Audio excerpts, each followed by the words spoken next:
But what I'm saying is that at 4 years old, children want to get away from adults. And in most cultures do get away from adults.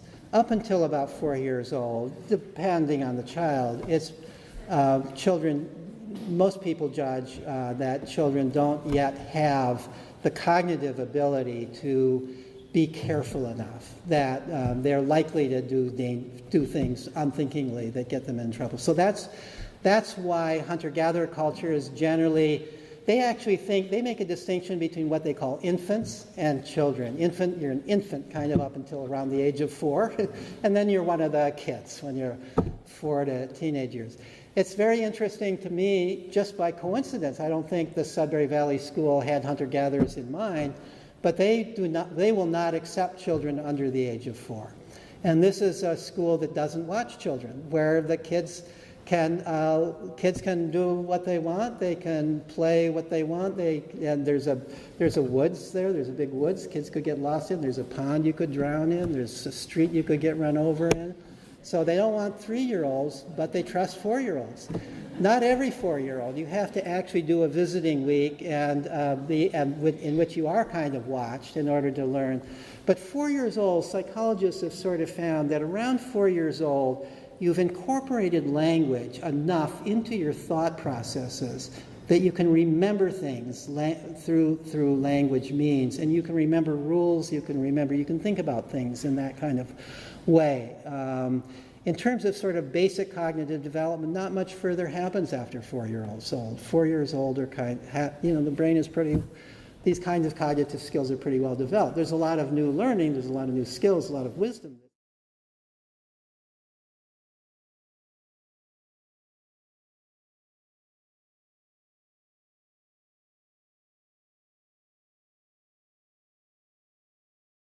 Say that it does for everything. Computers, I would like to refer, I've written 5 blog posts on computers. And one of the more recent ones has to do with the issue of computer addiction. There are so many myths about computers out there, about computer use out there. It is a panic. And we are going to laugh about this in time to come.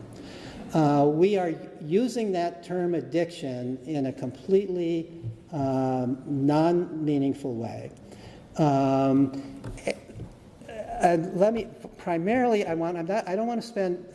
we could get into a debate that would go on all night about computers. I have been in such debates. But at Sudbury Valley, they do not restrict computers. Most unschooling parents do not restrict computers. There are kids who have grown up, who've done, at this day and age, who've done a lot of computers and very little else, who are out there just fine in the world. If we think of computers as addictive, then we should say that anything that is fun, that people get passionate and involved in and spend a lot of time at, is addictive. There's no reason to think that this is any more addictive than anything else. We use the term addiction, we overuse it in our culture. My wife tells me I'm addicted to giving talks, and she wishes I would cut it out. In some of these, let me just give you one example of the kind of outrageous propaganda, anti-computer propaganda that we're getting. The New York Post, maybe 6 months ago or somewhat longer ago, published an article with the headline, Digital Heroin. Digital heroin. Wow, what a scare headline. Any mom who reads that, are you going to let your child get anywhere near a computer? Digital heroin. Well, so I read the article, as I tend to do, and what's the evidence that this is digital heroin? Well, it lights up, there's fMRI studies, it lights up when you're playing it, the same area of the brain that is lit up when you take a drug like cocaine or heroin, right? Another term for this area of the brain is the pleasure area of the brain. Anything you do that's fun lights it up. The only way that playing a computer game would not light that up is if it wasn't any fun. Eating a cupcake lights it up. You know, I'm sure when my wife gives me the right kind of kiss, that area of the brain lights up, right? I should stop letting my wife kiss me. So that's the rationale. If we were to say, based on that kind of evidence, that because it lights up that same part of the brain that cocaine does, therefore it's addictive, and therefore we have to deprive children of it, we would deprive children of everything that's fun. So that's number one. Secondly, you hear these things about how this turns children's minds into mush and all of that kind of stuff, how it creates ADHD. What's the evidence for it? I keep looking for the evidence, and every time I look up the evidence for these claims, it's not there. And the more I research it, the more I discover that the evidence is actually the opposite of what the claims is. Computer games that turn out to be a good treatment for ADHD. Computer games actually are also a good treatment for dyslexia, by the way. There are studies that show that kids who are dyslexic learn to read better by playing computer games than they do by taking courses from trained dyslexic educators. Far from turning your brain into mush, there's research. There's a whole review article in the American Journal of Play a while ago, which I reviewed the article as well as some other articles in one of my blog posts a while ago, that makes the case that there's no activity that's ever been discovered that improves IQ more than playing computer games does. The first observation was that kids who play a lot of computer games have higher IQs than otherwise comparable kids who don't. Well, that's just a correlation. Maybe it just is that smart kids like computer games. So then they did these studies where they actually gave IQ-like cognitive tests to people who don't play computer games before and after an experimental period where some of them were assigned to play computer games. Most of this is done with college women because it's hard to find college men who don't play computer games. So this is done with college women, and you find out that after this period of time of playing this computer game, and it might even be a computer game that they don't like some kind of a first-person shooter game, you know, and they're playing this computer game over a period of time, and lo and behold, the cognitive skill improves. And months later, even if they're not continuing the game, it's still higher.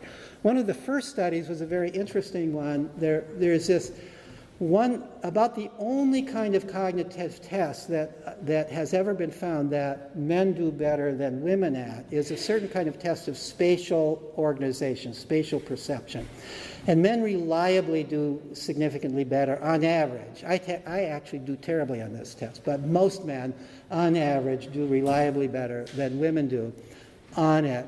And so somebody did this study. Well, maybe it's not an innate difference between men and women. Maybe it has to do with something about differences in what boys and girls play at and do. And one of the things in our modern world is that boys are more likely to play computer games, especially action computer games, than girls are. And so they did this experiment with college women, in which they gave them before this test, and then they assigned half of them to play this computer game, a certain number of hours a week, certain number of weeks, and the other some control thing. And lo and behold, the ones who play the computer game, they developed this spatial ability up to the level and even exceeding the level of what the average male college student was doing, whereas the others didn't develop. That was one of the first controlled studies. Since then, there's been many others. There are studies. I'm not a computer game player. My son very much is, even though he's almost 50 now. And I know many other people who are, but I do not. But I probably should pick them up because there's evidence showing that it forestalls senility at old age, right?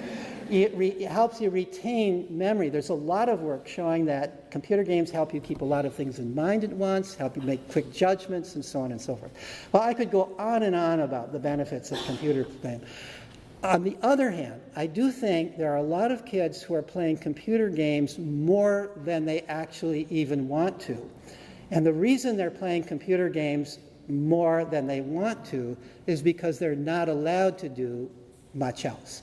They're not allowed to go outdoors and play. They're not allowed to, and they're on social media more than they might want to. Social media is how kids connect with one another in a world where we don't allow them to just go out and connect physically with one another. Then we blame them for connecting on social media, but how else are they going to connect?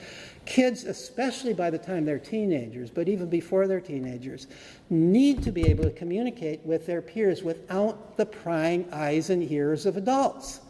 And if we don't allow them to do that in public spaces, and the only place they can do that is by way of the computer, then of course they're going to do it by way of the computer. And if we deprive them of that on top of everything else, then we are really depriving them of the opportunities to play and explore and socialize. So, sorry for getting on that soapbox.